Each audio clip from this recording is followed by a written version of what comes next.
Aujourd'hui, on vous parle de cohabitation sur un territoire partagé, qui est le Nitassinan, mais aussi sur un territoire partagé dans les communautés de Natashquan et de Nutaquan.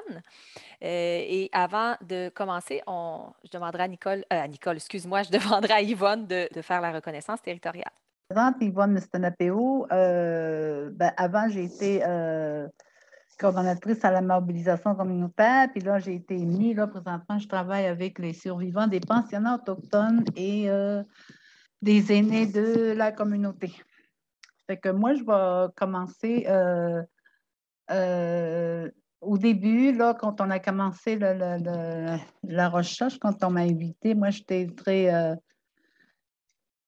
très contente et j'étais fière de présenter la reconnaissance des territoires. Là. C'est parce que le lieu où on était, là, dans les territoires qui ont jamais été cédés, le territoire Innu, on parle aussi, dans ce territoire-là, on parle aussi, parce que je viens d'arriver d'une rencontre avec une autre recherche là, sur les accouchements et les grossesses dans le temps. Là.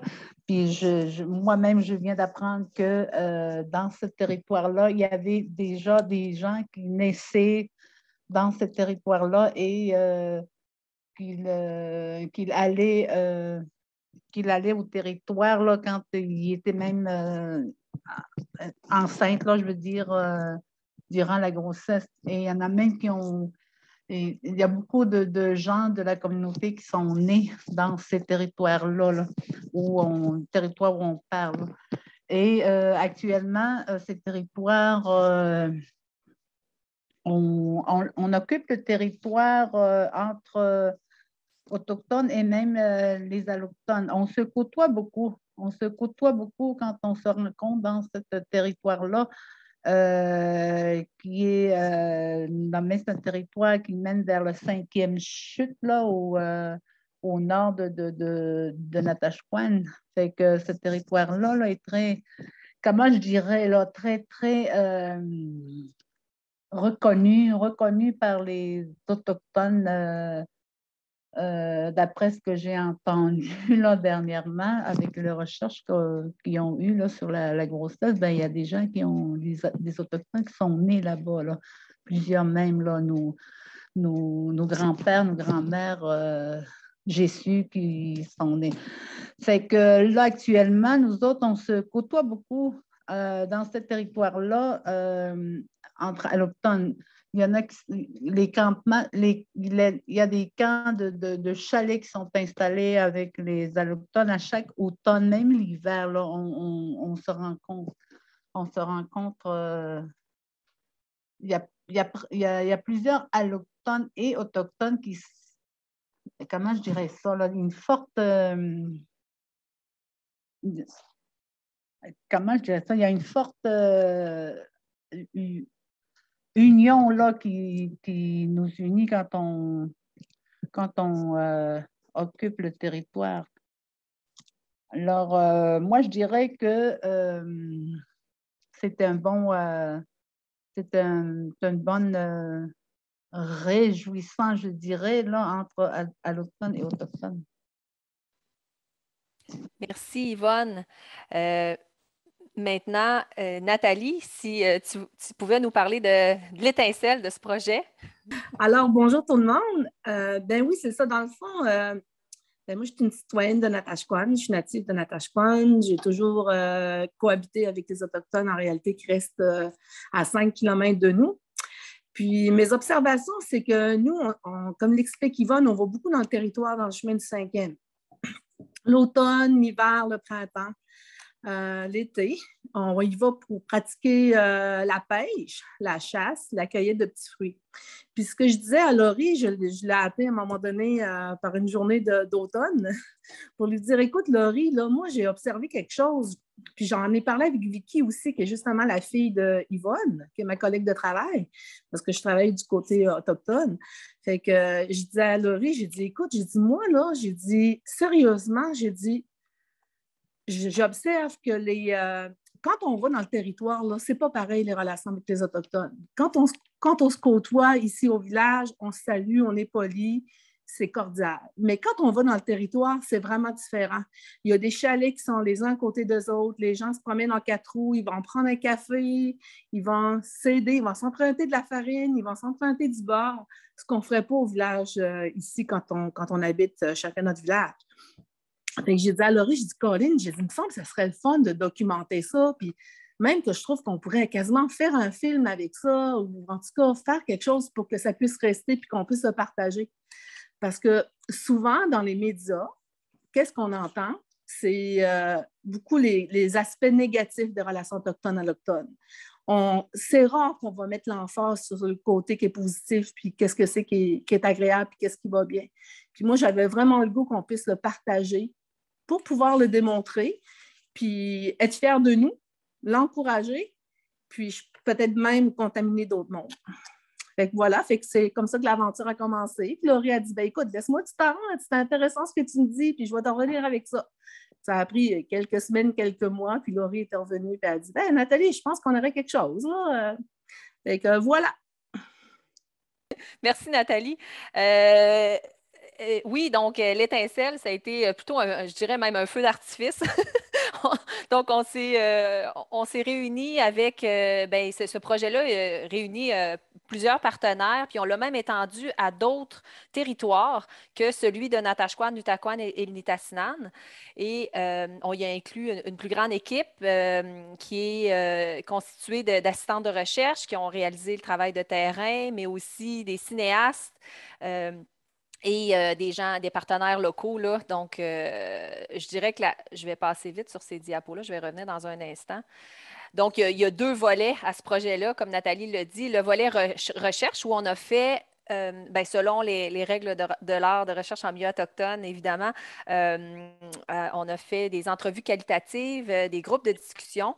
Et chaque paire de communautés, disons, a un comité local de suivi avec qui on fait approuver les résultats, mais aussi les courts-métrages, parce que le volet cinématographique, finalement, dans ce projet-là, il y a eu trois courts-métrages qui sont nés des résultats où les gens ont ciblé, disons, 3 enjeux qu'ils voulaient mettre en valeur par le truchement de films. Aujourd'hui, on ne vous présente pas les films parce qu'ils n'ont pas encore été présentés dans les communautés, mais ça pourrait peut-être faire l'objet d'un deuxième webinaire là, où on présente les 3 films. Aussi, il y a des activités locales qui permettent de réunir les populations ou les nations autochtones et non autochtones sur la Côte-Nord. Donc, pour vous parler des territoires, donc on a évidemment Natashquan, Nutaquan, là où le projet est né. Et on a aussi fait cet exercice-là à Unamenchipu et à La Romaine. Là, le projet qui a été souligné, ça a été le film, le court-métrage est sur les pêches et comment les pêches, finalement, peuvent unir les Inuits et la population de la Romaine. À Kawawa-Shikamak, Matimekos, Lac-John et Shefferville, donc, la recherche, le résultat principal a été finalement l'écocentre Tricom, qui est un écocentre qui a été mis sur pied. J'ai ici quelques petites diapos qui a été mis sur pied par les 3 communautés, donc la communauté de Shefferville, la communauté Naskapi de Kawawa-Shikamak et la communauté Innu de Matimekos-Lac-John. Donc, les 3 communautés se sont concertés et ont mis sur pied l'écocentre pour un meilleur environnement local et aussi ils ont uni leurs forces. Puis sans cette union-là, finalement, l'écocentre, qui est l'écocentre le plus au nord, n'aurait jamais vu le jour. Donc, tout ça pour dire que le projet a rayonné dans d'autres territoires. Puis je parle au passé, mais c'est encore au présent parce que là, on est justement dans les activités de transfert des connaissances qui ont été un peu ralenties par la pandémie, bien sûr. Et comme Nathalie l'a dit, finalement, depuis leur rencontre à aujourd'hui, on le sait, je n'apprendrai rien en disant ça, mais les relations entre les Autochtones et les Allochtones sont connues, à tort ou à raison, comme étant tensionnelles, empreintes de clivage et de conflits. Puis le poids de l'histoire y est pour quelque chose, hein. Les inégalités, le racisme qui subsistent polarisent encore ces populations-là. Donc, même si on se penche sur les bons coups de la cohabitation, évidemment, ça n'efface pas le fait qu'il y a des tensions et des conflits dans les communautés, puis entre les nations également. Par contre, à l'échelle étatique, on sait, en tout cas dans le domaine de la recherche, les évidences des rapprochements sont quand même documentées, que ce soit en fait, les évidences des distances sont bien documentées, entre autres dans les différentes commissions et enquêtes qui ont été menées au Québec et au Canada, et qui font en sorte qu'on ne peut pas le nier, ce fossé culturel-là, économique, social là, entre les nations, fossé qui se révèle aussi dans le quotidien par l'entremise d'actes et de représentation discriminatoire, d'exclusion, parfois même de la violence sous toutes ses formes. Bon, malgré ce portrait sombre-là, comme le dit Yvonne et comme le dit Nathalie également, il y a des exemples de rapprochements. Ils ne sont pas assez mis en valeur, ces rapprochements-là, que ce soit dans les médias ou même dans les recherches. Les rapprochements au plan institutionnel, gouvernemental, eux, on entend plus parler, comme la question de la gouvernance, des relations de nation à nation, des négociations d'entente territoriale, dont l'exemple est par excellence est la Convention de la baie James et du Nord québécois. Mais par contre, les bons coups, ou plutôt les exemples de rapprochement dans la vie de tous les jours sont peu connus. Mais avant de parler du cas plus précisément de Natashquan et de Nutaquan, je pense qu'on pourrait aussi parler de l'historique des relations. Je parlais du poids de l'histoire il y a 30 secondes.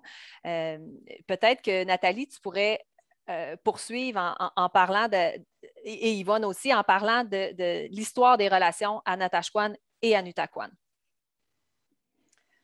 Tu veux que à quel niveau, Laurie, tu veux que j'en parle? Oui, c'est vrai, tu ne vois plus la diapo, hein? Tu sais, on parlait de l'occupation, comment les relations ont évolué dans l'histoire, finalement, oui. OK, avant la sédentarisation, il y avait de l'entraide. Bon. OK, c'est bon. Dans le fond, ce que j'expliquais à Laurie, c'est que dernièrement, on est allé dans un ressourcement forêt au niveau de mon travail. Puis, j'ai eu la chance de jaser avec une aînée de la communauté.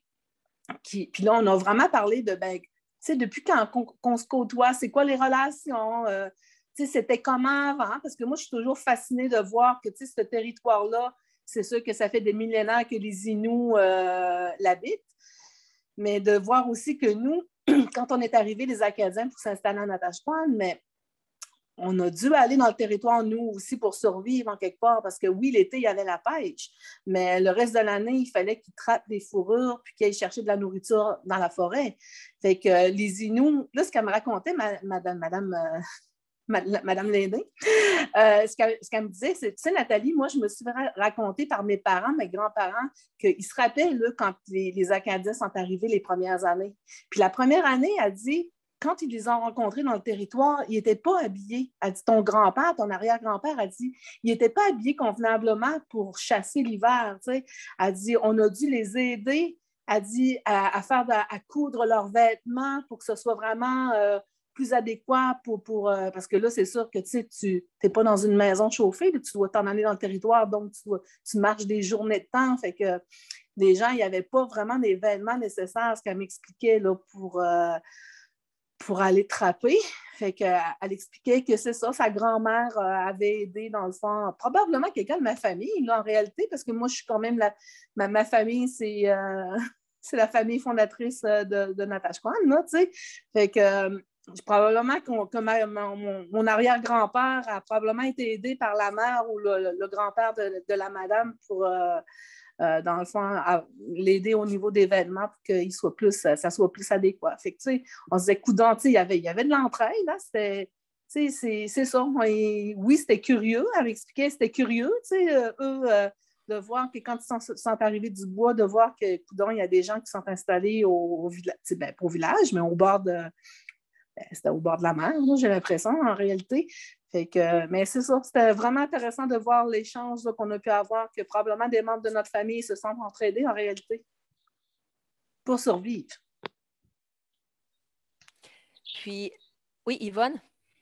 Il y avait aussi, à force de se rencontrer là, entre allochtones et autochtones, il y avait un moyen de communication, ben, je trouve, pas un moyen de communication, mais il y avait un moyen de se parler entre eux autres. Là. Il y avait un langage des Autochtones, là, hein, Nathalie, il y a plusieurs qui ont parlé l'Innu, là, dans le sens que des mots là, en Innu, là, il y a plusieurs des gens, là, des gens autochtones là, de des municipalités avoisinantes, là, pas loin, là, ils parlaient vraiment l'Innu. Là.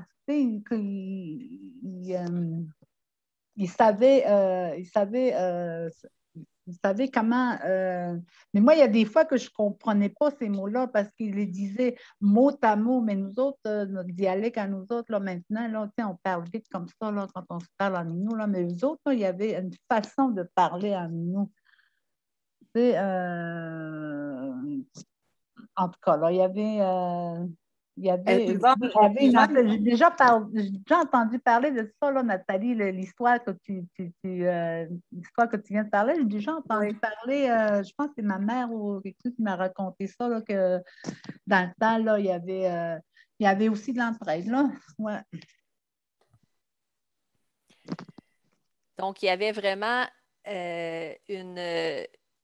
il y a encore aujourd'hui, on le ressent dans les entrevues qu'on a fait, une nostalgie de la survivance, de cette entraide-là dans les discours. Hein. Autant du côté des Macaquins et que du côté des Inuits, il y a une espèce de nostalgie liée au fait qu'il y a eu de l'entraide, puis grâce à cette entraide-là, il y avait une bonne cohabitation finalement. Et on le ressent dans les discours des gens qu'on a interrogés vraiment. Ça n'empêche pas aussi qu'il y a eu des tensions, particulièrement autour de la question des pêches et notamment avec l'arrivée là, de la pêche sportive et récréative, et puis des pourvoiries par des intérêts étrangers et la réglementation autour de la pêche. Donc, ça a aussi emmené des tensions et des conflits. Et d'ailleurs, ces tensions-là ont aussi culminé là, au moment de la création de la réserve dans les années 1950, la réserve de Nutaquan. Et il y a une espèce de rupture là, qui s'est opérée là. Euh, mais ça n'empêche pas quand on parle de cohabitation puis de relation, il y a souvent un retour en arrière et un désir, pas un désir, mais comment je pourrais dire, une espèce euh, de legs de ces relations-là. Laurie, est-ce que je peux me permettre quelque chose? Vas-y. OK. Je pense aussi que ce qui arrive, c'est quand on se côtoie comme ça dans le territoire, c'est qu'on réalise qu'on partage les mêmes intérêts, qu'on a des valeurs qui se ressemblent, qu'on a des passions qui se ressemblent aussi en réalité, qu'on ne peut pas réaliser quand on est chacun dans nos maisons, chacun dans nos villages. Quand on est là-bas, ce qu'on réalise, c'est que nos passions, ils ne sont pas différentes. C'est le territoire qui nous permet, là, quand on se rencontre là-bas, c'est le territoire qui nous permet de réaliser ça. On est différents, mais jusqu'à quel point qu'on est différents? On est des êtres humains qui habitent un territoire qu'on aime, puis qu'on veut prendre soin. Là. Oui, c'est ça. Puis quand on se rencontre, là, on se rend compte comme si c'était nous entre frères et sœurs. Là, on ne dit pas, ah, toi, t'es allochtone, toi, t'es un blanc, là, toi, t'es un Indien. Là, c'est pas, on dirait que ça comme, il y a beaucoup d'échanges aussi, hein, dans le temps, là, je pense que quand ma mère, il me racontait des fois, là, il y avait beaucoup d'échanges, il dit, j'ai fabriqué beaucoup de mitaines, des mitaines, là, puis on s'échangeait contre, mettons, un sac de thé ou du sucre, des choses comme ça, là, qui s'échangeaient pour, comme tu avais mentionné, là, pour les aider, pour pas qu'ils prennent froid durant l'hiver ou en tout cas, c'est des genres d'échanges qu'il y avait. Puis comment je dirais ça aussi, le regard, là, c'est pas le même regard qu'on a quand on se rencontre dans le territoire. Aussi, hein, Nathalie, on n'a pas les mêmes regards, là, tu sais, c'est comme, aussitôt que tu vois quelqu'un bouger, là, peu importe, allochtone, autochtone, peu importe, là, tu sais, c'est un être humain, là. J'ai quelqu'un avec qui jaser ou avec qui partager quelque chose, là, oui. Oui. Ouais. Puis les gens s'informent, tu sais, t'as-tu vu de l'orignal, t'as-tu vu des traces, j'ai vu des perdrix. Tu sais, c'est intéressant de voir que les gens partagent leur observation puis leur bon coup. Tu sais, non, c'est ça, sérieusement, en tout cas, moi, je trouve que c'est vraiment un beau milieu pour être capable de renforcer les liens en réalité. C'est aussi un bel héritage qu'on fait à nos enfants, à nos arrière-petits-enfants aussi. Là, c'est comme le fils à Nathalie. Là. Nathalie a un fils, là, puis lui, là, il est souvent avec des Autochtones à Nathalie. Puis, il y a même une famille à faire ça. Oui, une famille d'adoption. Il y a même une famille d'adoption dans la communauté. Ouais. C'est ça, puis j'aimerais ça que ça continue comme ça là, pour la génération future, pour nos enfants, nos petits-enfants aussi. On aimerait ça que ça puisse avoir une bonne relation là, pour plus tard, parce que moi, j'ai toujours voulu, quand même, comme si on vivait, mettons, la nouvelle... Présentement, la nouvelle technologie et la culture autochtone, j'aurais aimé vivre ça comme en parallèle. Ça, oui, on a des nouveaux, la nouvelle technologie, on a des jeux électroniques et tout ça, là, mais quand même, on peut aller dans les territoires, aller à la chasse, aller à la pêche et tout, à la cueillette et tout en vivant. On n'a pas le choix de vivre comme ça là, en parallèle avec la culture québécoise et la culture autochtone. On n'aura pas le choix. Puis moi, c'est ça que mon désir à moi, c'est que mes enfants, mes petits-enfants, mes arrière-petits-enfants puissent vivre dans l'harmonie avec d'autres communautés, d'autres... c'est ça. Vous avez parlé, Yvonne et Nathalie, des relations sur le territoire surtout.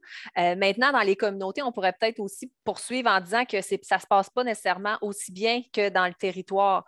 Puis c'est quelque chose, en tout cas d'un point de vue géographique, qui est super intéressant et même historique. Pourquoi que dans les communautés, la cohabitation est plus difficile, que c'est moins fluide qu'en territoire. Puis les résultats de recherche nous ont appris pas mal de choses. Je ne sais pas si vous voulez dire un mot là-dessus aussi. Oui, c'est le gouvernement, la politique, c'est ça, tu sais, le gouvernement, tout, en tout cas, là, c'est mélangé aussitôt que tu rentres. Moi, là, quand je sors là, pour aller à mon territoire, puis quand j'avance pour entrer dans ma communauté, là, je commence à avoir des idées, ah non, ça va recommencer, c'est le même problème qu'on va avoir, tu sais, on dirait que ça n'a pas le même sens là, de rester dans le territoire que de rester dans la communauté. Même dans la communauté, là, c'est comme ça, oui.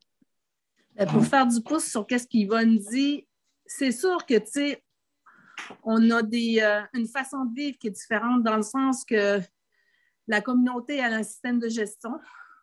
Nous, on a un système de gestion.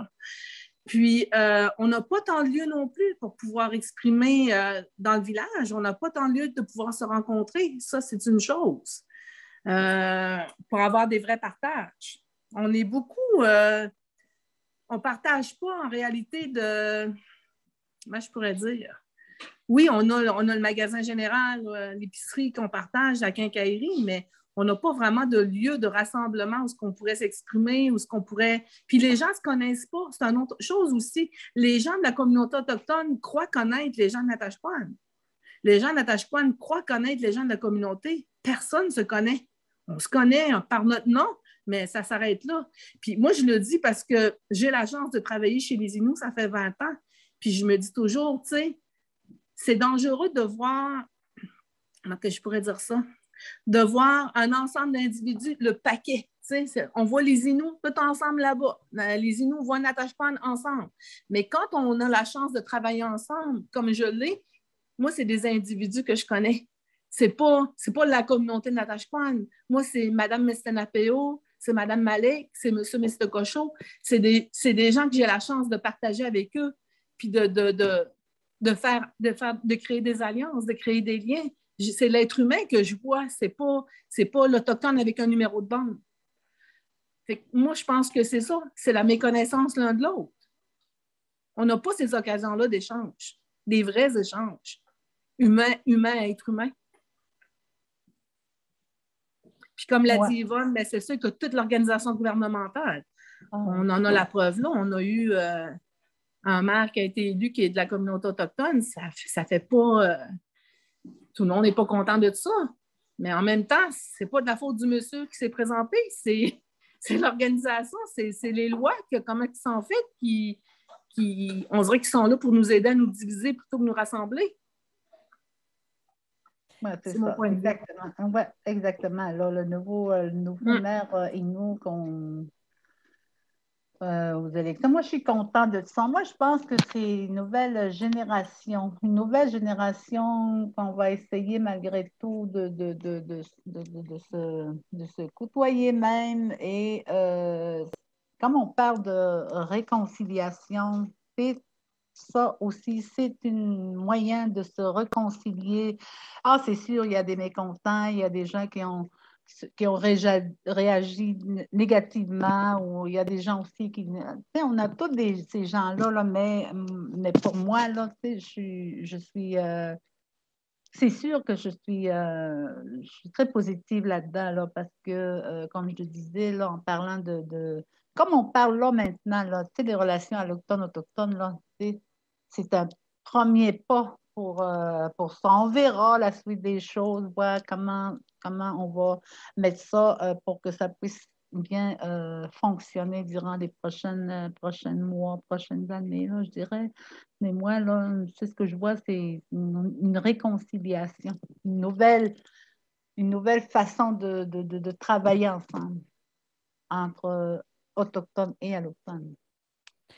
Et trouver les moyens pour le faire, puis justement contourner d'une certaine manière les politiques gouvernementales qui créent les divisions, comme vous dites. C'est beaucoup ressorti aussi des entrevues, surtout la question épineuse des droits ancestraux, qui fait en sorte qu'il y a une politique de 2 poids, 2 mesures qui est parfois frustrante aussi pour les uns et les autres. Alors que c'est paradoxal parce qu'on dit que justement ces pratiques-là de chasse et de pêche rapprochent les Inuits et les Macaquins en territoire. Donc, malgré qu'elles divisent, ben, d'un autre côté, elle peut rapprocher les nations. Donc, ça ramène aussi au point de faire communauté en territoire. Les gens ont beaucoup parlé de leur relation intime au territoire, de l'espace social qui se déroule là, des pratiques communes de ressourcement, de pêche, de villégiature, etc. Et que la rencontre en territoire, elle est vraiment différente que celle dans les communautés. Vous l'avez super bien indiqué aussi. Puis on a des citations aussi qui expliquent un peu là, justement cette notion-là d'échange, de famille, on ne sent pas le racisme en territoire, il est resté derrière nous dans les communautés. Donc, il y a toute autre chose là.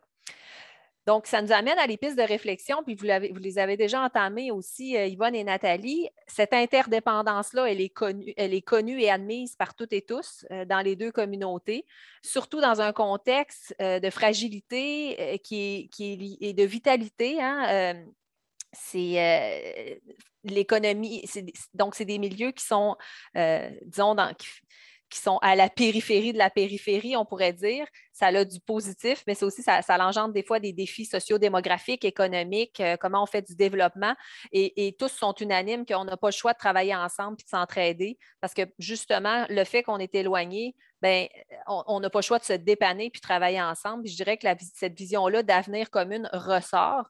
Puis ça pose aussi des questions on n'a pas beaucoup parlé, mais il y a eu un inversement du poids démographique des Inuits et des Macaquins.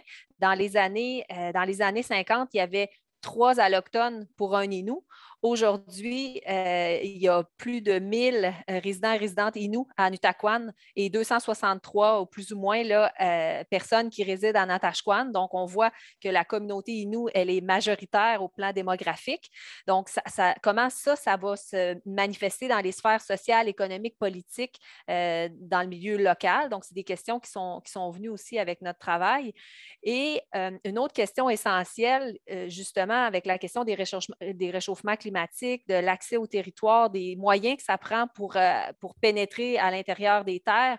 Donc, si le territoire est de moins en moins accessible, donc les relations moins fréquentes, comment faire en sorte que les racines du vivre ensemble ne s'effritent pas, qu'elles ne soient pas dissoutes dans le 21e siècle? Donc, c'est vraiment des questions qui sont d'actualité, là, particulièrement aujourd'hui. Donc, je ne sais pas, Yvonne et Nathalie, si vous vouliez ajouter quelque chose sur ces points-là. Bien, c'est ça. Peut-être dire que, comme on le disait, comme l'arrière-pays, c'est un territoire qui est un lieu propice d'échange puis de rapprochement. C'est sûr que toute la question du Nitassinan puis de toutes les revendications territoriales qui est en cours, qu'on peut comprendre, je me dis, ça va être important de penser quelle place que les résidents de Natashquan vont pouvoir occuper, vont pouvoir l'actualiser, vont pouvoir aller continuer d'aller dans le territoire. Tu sais, j'imagine que ça fait partie des préoccupations que les Inuits ont, certainement, puis je l'espère, parce que je me dis, si on ne peut plus, mettons, en tant qu'Allochtone, aller dans le territoire, puis partager, puis aller pratiquer toutes les activités qu'on aime faire, puis qui nous rapprochent, je me dis, qu'est-ce qui va arriver? Ça va être la cassure définitive entre les deux communautés?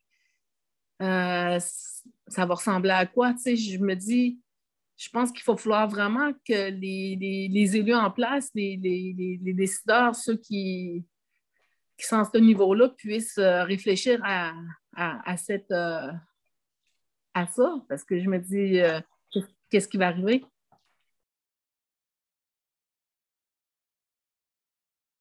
Merci Yvonne, Nathalie, puis Laurie pour l'excellente présentation. J'invite tout le monde à poser des questions. Puis avant de faire ça, avez-vous des autres commentaires que vous voulez ajouter, Yvonne et Nathalie? Non, ben, cette recherche-là, moi, ben, c'est une des démarches là, pour notre future génération. Là, mes enfants, mes petits-enfants vont pouvoir lire ce qu'on a entrepris là, déjà présentement. Là. Et je remercie Nathalie, je remercie Laurie, je vous dis Laurie et Nathalie aussi. Merci. Moi, je trouve que c'est un excellent exemple d'entretien entre-aide entre les communautés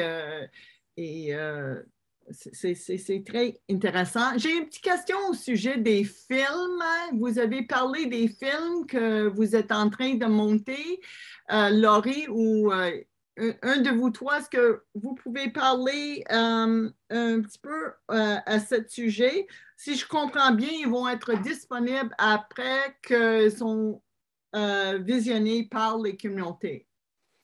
Mais ouais, peut-être les sujets et tout ça. OK. Oui, ben les 3 sujets, il y en a un, lui de Kawashikamak, Matimekosh, Lac-John et Shefferville porte sur l'éco-centre, ICOM. Okay. Donc, on fait un peu l'historique de l'éco-centre, puis comment ça a influencé les relations, puis comment c'est né des relations interculturelles. Le film à Unamenchipou-la-Romaine porte sur la pêche. Et comment la pêche a éloigné les personnes de la Romaine et les personnes d'Unamenchipou, mais comment aussi ça les a rapprochés autour de cette activité-là qui est la pêche. Et le film en Natashquan Nutaquan, ben, vous pouvez peut-être le présenter, Yvonne et Nathalie. Ben, je ne sais pas, peut-être dire que dans le fond, ce film-là, ça a été tourné dans le territoire, justement. où ce que c'est qu'on peut observer des Autochtones et des Allochtones ensemble. Fait que c'est ça. Ben, j'ai hâte de voir la fin. J'ai hâte de voir tout ça fini, là. Les 3 films ont été approuvés par les communautés, mais il nous manquait quelques images pour vraiment compléter là, l'illustration. Puis on a été ralenti par la pandémie, évidemment, là, parce on pouvait pas organiser les visionnements. Donc, on a commencé à tranquillement. Là, je pense que dans les prochains mois, il va y avoir des projections prévues. Là. Puis c'est des courts-métrages, ils sont en moyenne entre 15 et 20 minutes. Là. Ça va être un bel outil, puis ils vont être rendus accessibles, évidemment, là, à toutes et à tous.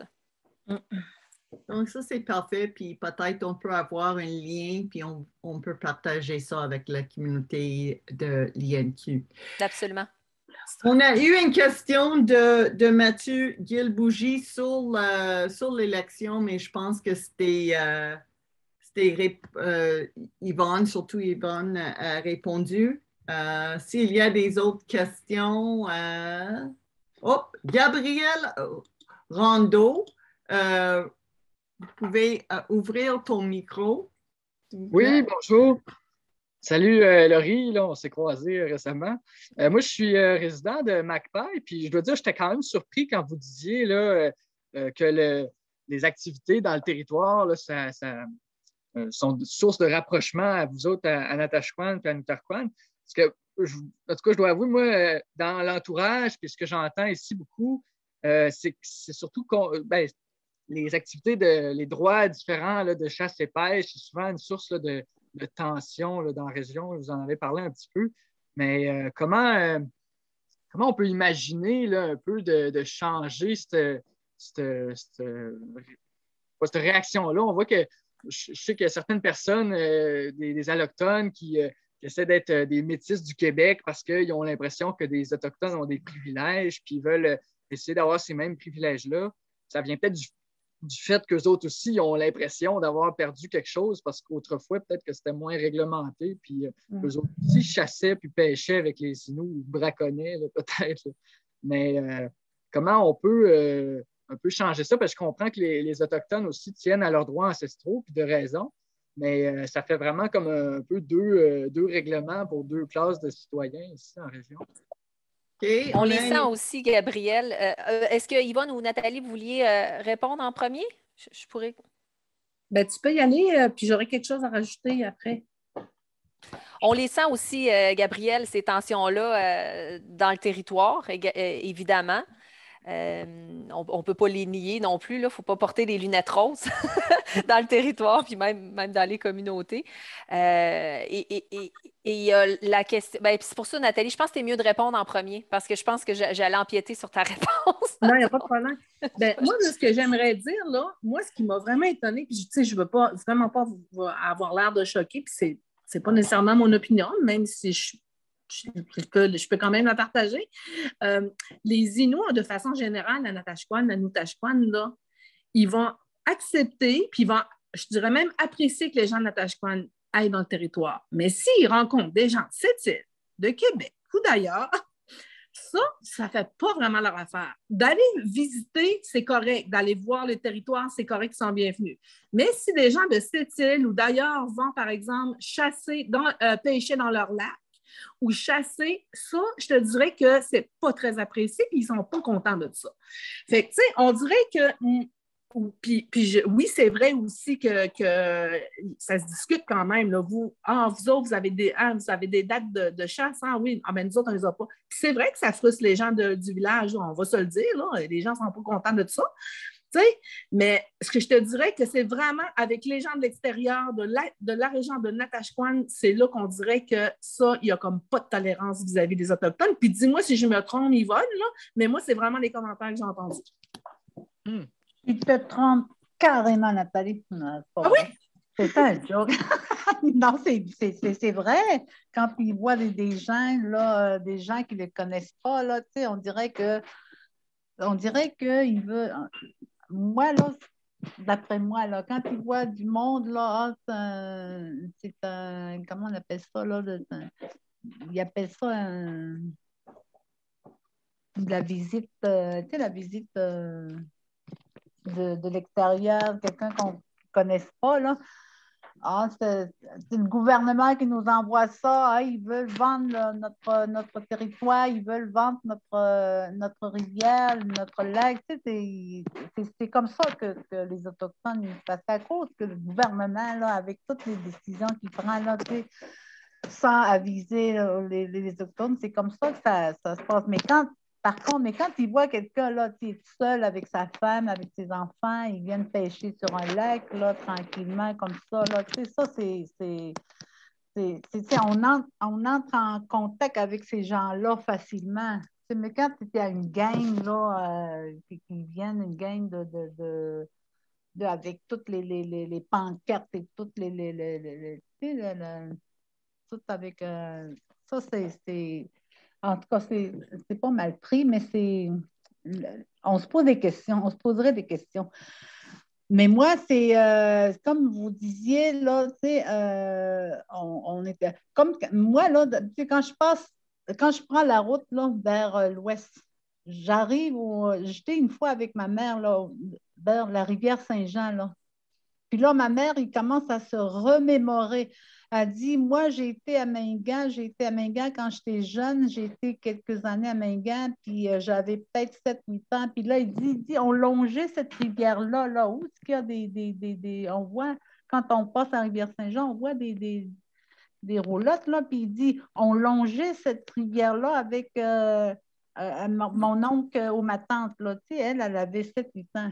Puis quand il me raconte ça, là, ça me fait de quoi je dis, maman, à un moment donné, une fois, là, on va aller voir ce qu'il y a là-bas, là, puis tu vas me raconter ce que vous avez fait rendu à la pointe de la rivière. Fait que moi, c'est la méconnaissance, je pense, la méconnaissance de la réalité autochtone où on connaît pas. Comme moi, j'étais surpris là, quand ma mère elle m'a dit ça. Elle dit on longeait cette rivière-là en canot avec mon oncle de Mingan et ma tante. C'est ces choses-là qu'on ne connaît pas. Moi-même, là, il y a des choses que je viens de savoir, comme je te disais tantôt, là, il y a des gens qui sont nés dans ce territoire-là, là, dans le bout du 5e. Nathalie, je viens de l'apprendre, ces choses-là. Là. C'est juste peut-être la méconnaissance de la réalité aussi. C'est vraiment aussi ressorti des entrevues, cette espèce de vision commune entre les Inuits et les gens de Natashquan, que quand c'est des gens de l'extérieur qui viennent utiliser ce territoire-là, ça dérange. Sinon, il peut y avoir, comme tu disais, Nathalie, des tensions entre les deux communautés sur le territoire pour tout ce qui a trait à la question des droits ancestraux. Mais encore là, c'est intéressant parce qu'on a posé une question aux gens. Selon vous, est-ce que les Macaquins devraient avoir des droits ancestraux puisqu'ils utilisent aussi ce territoire-là depuis 165 ans? Puis, ça n'a pas été un non catégorique de part et d'autre. Les réponses étaient assez hétéroclite dans ce sens que entre oui, ça serait possible, on verrait de toute façon, il y a une culture commune de la chasse et de la pêche et de l'occupation du territoire, même si l'occupation date chez les Inuits de millénaires, alors que chez les Macaquins de 165 ans, disons. D'un autre côté, il y en a qui seraient contre, puis il y en a qui sont un peu ambivalents en disant que le territoire, c'est le territoire. Puis je pense que j'avais une citation qu'on avait mis sur le territoire, c'est le territoire, puis il n'y a pas besoin d'avoir une pancarte dessus à savoir c'est à qui. T'sais. Alors, je dirais vraiment entre les résidents de longue date là, des deux communautés, c'est quelque chose qui ressort aussi. Là, Est-ce que ça répond à vos commentaires, M. Rondeau? Oui, ben merci. Puis c'est ça, ben, en tout cas, peut-être pensez-vous que ben, je trouve ça intéressant, là, peut-être l'idée qu'il pourrait y avoir des privilèges peut-être régionaux, là, sachant que la culture ben, puis l'accès au territoire, c'est important autant pour les Nord-Côtiers que pour les Inuits. Peut-être que des fois, il y a les mêmes règlements qui sont à grandeur du Québec pour les Québécois, pour la chasse et la pêche. Peut-être qu'on pourrait penser à quelque chose pour du moins les résidents. Puis moi, des fois, j'ai remarqué le fait que ben, je ne peux pas aller à la chasse à l'orignal avec un Inou parce que ça me prend 2 permis pour l'enregistrer ou mettons. mettons, je ne peux pas aller à la chasse à l'outarde au printemps avec les Inuits parce que moi, ben, je ne peux pas chasser l'outarde au printemps ou encore moins pêcher du homard ou on ne pense même pas mettre des filets à saumon. Là, tu sais. Puis j'aimerais ça rajouter quelque chose, parce que ça me fait penser, cet été, mon fils qui a 14 ans, puis qui a des amis autochtones, ils étaient ensemble à un petit party. Puis là, ils parlaient de... Les jeunes, ils savent tous que mon fils est un passionné de chasse. Là. Puis là, lui, Nathan, lui, ce qu'il dit, c'est, ben moi, vous savez, j'ai pas le droit là, de tuer le printemps. Les Inuits vont à la chasse à l'outarde. Fait que là, Nathan dit, ben moi, officiellement, je peux pas y aller à la chasse à l'outarde. Puis là, il y a des amis Inuits qui disent, Nathan, laisse-toi pas faire. T'aimes ça chasser, faut que tu chasses. C'est pas grave, même s'ils disent que t'as pas le droit. Nous autres, on le sait que tu peux chasser. Je trouve que c'est intéressant de voir cette espèce de vision-là en disant, mais Nathan, lui, il est régi par un règlement qui dit qu'il ne peut pas. Mais ses amis, c'est des Autochtones, puis ils ont en commun la passion de la chasse. C'était drôle de voir que les Inuits, ils l'encourageaient en disant, mais non, mais laisse faire ça, le règlement, là. Ben, nous autres, on veut que tu chasses avec nous autres. On a un commentaire de Andréenne Paul. Madame Paul, est-ce que tu veux ouvrir ton micro? Oui, bonjour. Mais en fait, je trouve ça super intéressant d'entendre ça. C'est passionnant de voir qu'il y a vraiment une relation. Aussi, tout l'aspect avec le gouvernement, moi, je me rends compte qu'il y a vraiment un bris de confiance. Donc, ça s'est revenu souvent. Donc, c'est un intermédiaire qui est quand même qui est présent. Donc, est-ce que c'est vraiment le bon intermédiaire à utiliser alors que des leaders dans les groupes, ça pourrait vraiment faciliter les interactions? Comme c'est des réflexions comme ça, là, c'est vraiment captivant. Là.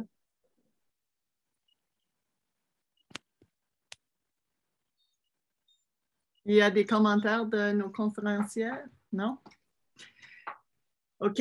Mathieu Guil-Bougie a une question. Très intéressant d'entendre cette vision-là commune que peuvent avoir les Macaquins, les Inuits sur le phénomène de gens de l'extérieur qui viennent utiliser le territoire. Puis, très intéressant de constater que les Inuits de Nutaquan ne tracent pas leurs balises en fonction d'être Inuit ou allochtone pour avoir accès au territoire, mais en fonction d'une intimité avec le territoire. Les Inuits semblent capables de reconnaître qu'une relation de proximité, d'intimité qui compose l'identité des gens, qui serait liée au territoire, est le critère le plus important pour s'y rendre, l'utiliser et que lorsque des gens de l'extérieur viennent utiliser ce territoire-là, ben, ils le font sans avoir développé ce lien-là. Donc, c'est une balise qui est beaucoup plus intéressante que celle d'un droit appliqué à des communautés en fonction d'un statut juridique ou légal qui serait celui d'être autochtone ou pas. Ça parle beaucoup, à mon avis, sur la capacité de rencontres, d'accueil, puis de collaboration qui est présente chez les Inuits, chez les Macaquins sans doute également. Oui, puis il semble que on réfléchit, on agit sans doute différemment lorsqu'on est sur le territoire par rapport à lorsqu'on est dans la communauté. Il y a quelque chose qui se passe, vous en avez parlé également.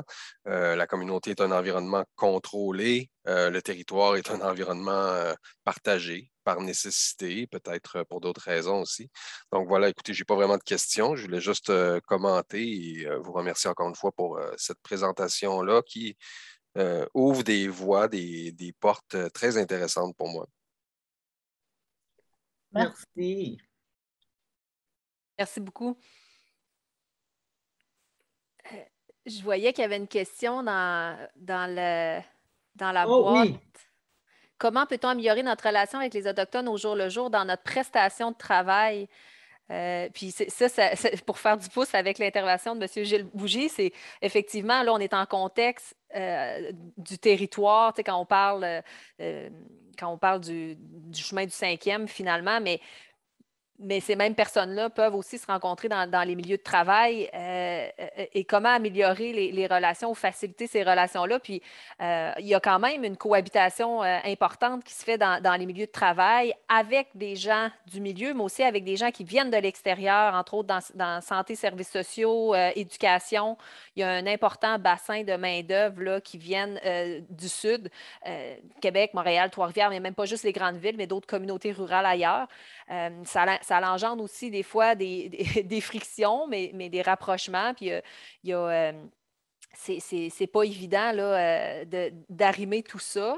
Il y a des blessures aussi liées à un attachement les gens se sont investis auprès des gens de l'extérieur, puis quand ils repartent, on n'entend plus parler. Donc ça, c'est une autre réalité. Donc, je dirais qu'une approche, en tout cas qui ressort de nos travaux, parce qu'on a fait d'autres travaux sur ces questions-là, c'est vraiment de ne pas arriver avec ses grands sabots. Puis je pense que dans les milieux de travail, comment améliorer les relations, c'est vraiment de prendre le pouls du milieu et un peu laisser derrière son bagage, disons, personnel, mais même de formation pour s'imprégner des réalités locales, parce que ça l'empêche parfois de faire des mauvais pas qui peuvent avoir des répercussions à long terme sur les relations de travail, mais sur les relations sociales en général, puis sur l'insertion professionnelle pour ce qui est des travailleurs qui viennent de l'extérieur, là. Puis comment améliorer les relations de travail, les relations de travail interculturelles. Yvonne et Nathalie, aviez-vous d'autres choses à ajouter? Les formations aussi, c'est important. Ouais, beaucoup de choses dans tout ça là, qui rentrent en ligne de compte. Juste vous raconter quelque chose, là, comme en parlant de relations autochtones, à chaque année, il y a un festival Inukadi. Puis moi, là, à un moment donné, j'ai rencontré des gens de la France. Puis moi, j'ai été dans le restaurant Les Chauris, je ne sais pas si vous connaissez, là, ceux qui connaissent les Chauris, là, j'ai été là. Puis là, à un moment donné, j'ai rencontré des gens qui venaient de la France pour participer au festival de Inukadi. Et ils sont allés prendre une marche ils arrivent à un moment donné près de la communauté autochtone. Il dit à un moment donné, on a vu nous autres, on a vraiment des tipis, là. Tu sais, on installe nos tipis à côté des maisons là, pour faire fumer du saumon ou faire de la bannique ou faire à manger à l'extérieur. On installe nos tipis, puis on fait du feu, là. Puis à un moment donné, là, ces gens-là, là, ils sont venus au restaurant tout essoufflés. Puis là, il dit, mon Dieu, qu'est-ce que vous avez là? Puis là, il dit, la madame, il dit, on est allé marcher juste là-bas, là, à quelques kilomètres. Puis là, il dit, on a vu un tipi avec la fumée blanche. Ah ouais, oui. Puis là, il dit, on a entendu parler que quand il y avait de la fumée blanche là, dans un tipi, il dit qu'il allait nous tuer. Puis aller nous tirer dessus si on approche de la communauté.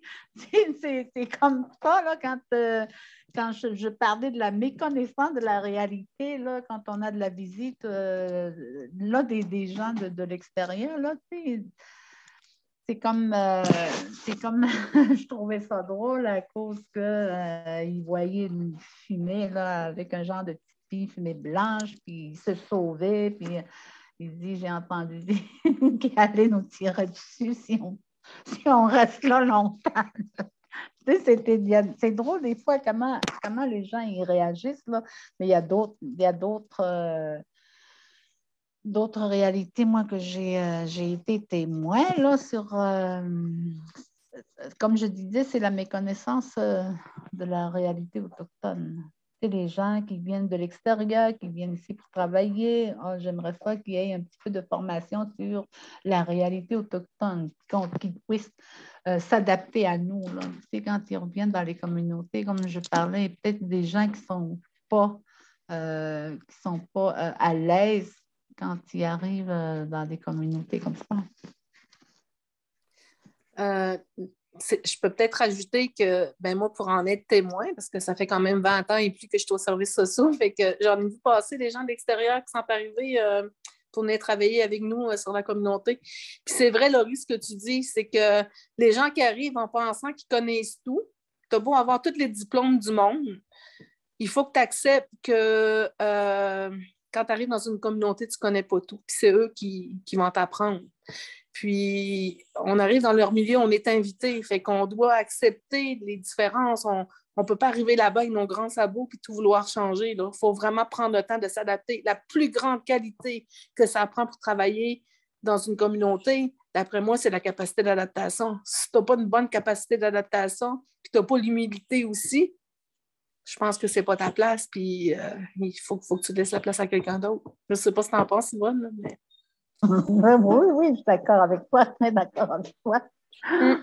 Ben oui, c'est ça. Je pense à ça parce que, tu sais, nous autres, on est très ricaneuses. On rit beaucoup. On rit pour des rien. Même au bureau, hein, Nathalie, on fait ça, là. Même quand tu rencontres des gens, là, tu rencontres des aînés surtout, là, juste le fait de les regarder, là, ils vont prendre un rire, là, un éclat de rire, là, tu sais, juste pour le fait de les regarder. Là. Tu sais, c'est une des caractéristiques qu'on a ici dans les communautés. Ben, partout où tu vas dans les communautés, c'est comme ça, je pense. À la romaine, à Mingan, partout, là. Je rajouterais même que le rire, c'est un facteur de protection. Ça fait partie de la grande résilience. Le rire, d'après moi, Yvonne, ça vous a sauvé de bien des situations. Ça vous a permis de survivre. Je dis ça mais on n'ose pas faire ça des fois dans les grandes villes, là, parce qu'il dit, quand on rit comme ça en ville, des fois, là, ils nous disent ça. Ils disent, arrête de rire, ils vont croire qu'on est en train de rire de autres, là, tu sais.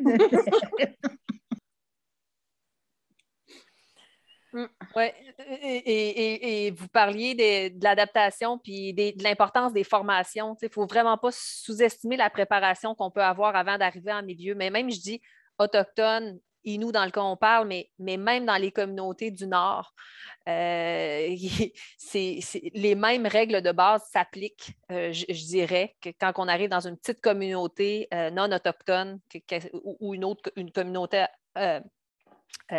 autochtone ou Inuit dans ce cas-ci.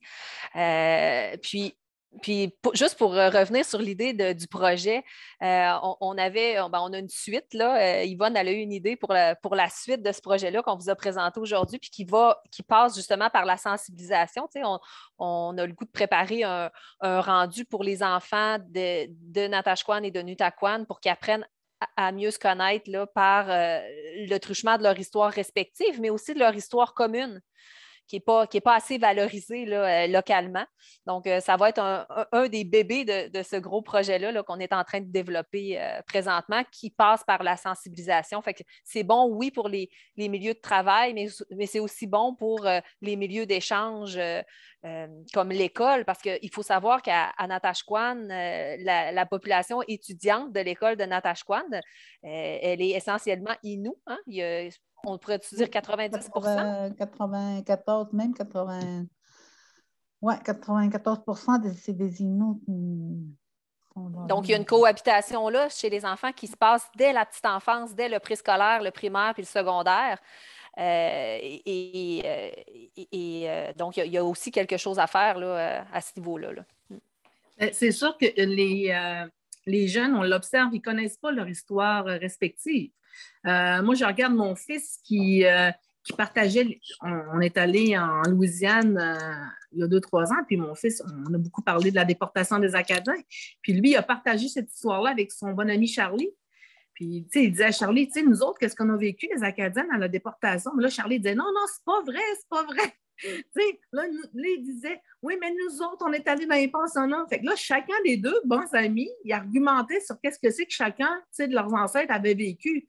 Mais tu sais, tout ça pour dire que, oui, le livre, il serait vraiment intéressant parce que c'est ça qu'on s'est dit, il faut que nos enfants, si on veut que ça change, il faut qu'on commence à l'école puis nos enfants sachent, ils apprennent leur histoire respective.